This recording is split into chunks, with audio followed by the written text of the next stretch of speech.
নমস্কার, নিউজ ভ্যানগার্ডের পর্দায় আপনাদের প্রত্যেককে স্বাগত। আপনাদের সঙ্গে এই মুহূর্তে আমি রয়েছি শতাব্দী। নজর রাখবো আজকের গুরুত্বপূর্ণ খবরাখবরে। এবার এমন এক রিপোর্টের দিকে নজর রাখবো যা কিনা প্রকাশ্যে আসার পরই রীতিমতো প্রশ্নের মুখে পড়তে হচ্ছে দেশের প্রধানমন্ত্রী নরেন্দ্র মোদীকে।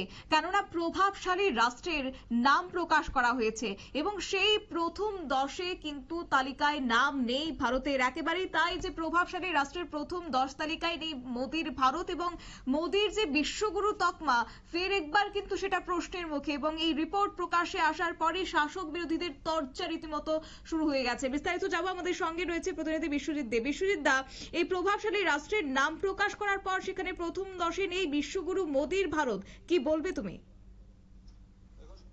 আন্তর্জাতিক একটি সংস্থা হচ্ছে ফোর্বস। এই ফোর্বস একটা যে প্রভাবশালী স্টেটগুলি যেগুলি রয়েছে বা প্রভাবশালী দেশগুলি রয়েছে তাদের নাম এই বছরের শুরুতেই সেখানে প্রকাশ করেছে। সেগুলোর মধ্যে রয়েছে America, China, Russia, United Kingdom, Germany, South Africa, France, Japan, Saudi Arab, Israel. এই 10টি নাম রয়েছে তালিকার প্রথমেই, কিন্তু সেখানে ভারতের নাম নেই। এখন স্বাভাবিক কারণেই এখানে প্রশ্ন উঠতে শুরু করেছে যে তাহলে ফোর্বস কিভাবে এই তালিকা তৈরি করলো, যেখানে বিশ্বের চতুর্থ ভারতের ভারত হচ্ছে বিশ্বের চতুর্থ বৃহৎ সেনা শক্তি, পঞ্চম বৃহৎ অর্থনৈতিক দেশ। স্বাভাবিক কারণেই এই তালিকায় 10-এর মধ্যে স্থান হলো না কেন ভারতবর্ষের। এই ক্ষেত্রে ফোর্বসের বক্তব্য হচ্ছে শুধুমাত্র জিডিপি কিংবা জনসংখ্যার ভিত্তিতে এই তালিকা তৈরি হয় না, এমনকি কেবলমাত্র সেনা শক্তি হিসেবে প্রভাবশালী রাষ্ট্রের মাত্রা স্থির হয় না। ক্ষমতাবান নেতা, অর্থনৈতিক প্রভাব, রাজনৈতিক প্রভাব, শক্তিশালী আন্তর্জাতিক জোট গঠন ও সামরিক শক্তি, এই 5টি মাপকাঠির উপর নির্ভর করে তালিকা তৈরি করা হয়েছে। তাহলে এই ক্ষেত্রগুলিতে ভারতের নাম নেই কেন? বিরোধীরা বলছেন রাশিয়া ইউক্রেন যুদ্ধ থামেনি, ভারত রাষ্ট্রসংঘের নিরাপত্তা পরিষদের স্থায়ী সদস্য পদ পায়নি, টাকার বিনিময় মূল্য ডলারের নিরিখে ধরাছোঁয়ার বাইরে, অর্থাৎ টাকার মূল্য কমছে। তার মানে কি আন্তর্জাতিক ক্ষেত্রে ভারতের রাজনৈতিক এবং নেতৃত্বের প্রভাব প্রতিষ্ঠিত হলো? এখানে প্রশ্ন করছে বিরোধীরা। এই প্রশ্নেরই উত্তর হয়তো মিলেছে ফোর্বসের যে তালিকায়। কিছুদিন আগে হেনলি, তাছাড়া কিছুদিন আগে যে হেনলি পাসপোর্ট ইন্ডেক্স যেখানে তালিকা প্রকাশ করেছে, সেখানে কিন্তু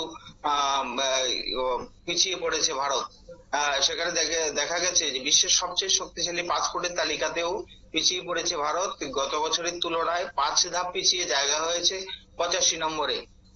স্বাভাবিক কারণে এগুলি কিসের ইঙ্গিত? বিশেষজ্ঞ মহলের বক্তব্য হচ্ছে প্রভাবশালী নেতৃত্ব কোন দেশের অর্থনৈতিক বৃদ্ধিতে অগ্রণী ভূমিকা নেয়, সেই রাষ্ট্রনেতার হাত ধরে মজবুত হয় দেশের বিভিন্ন দেশের সঙ্গে সম্পর্ক। আর জনসংখ্যা বেশি মানে কর্মক্ষমতা বেশি, অবশ্যই যদি তাকে সঠিকভাবে কাজে লাগানো যায়।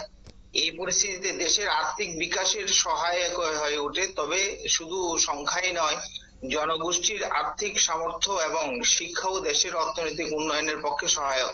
এসবের নিরিখে এই তালিকা পয়লা নম্বর দেশ, তাদের জিডিপি হচ্ছে 30.34 ট্রিলিয়ন ডলার, জনসংখ্যা হচ্ছে 34.5 কোটি, অর্থাৎ 34,5,05,00,000 তাদের জনসংখ্যা মাত্র। সেখানে 141,90,00,000 দেশ হচ্ছে চায়না, যারা দ্বিতীয় স্থানে রয়েছে।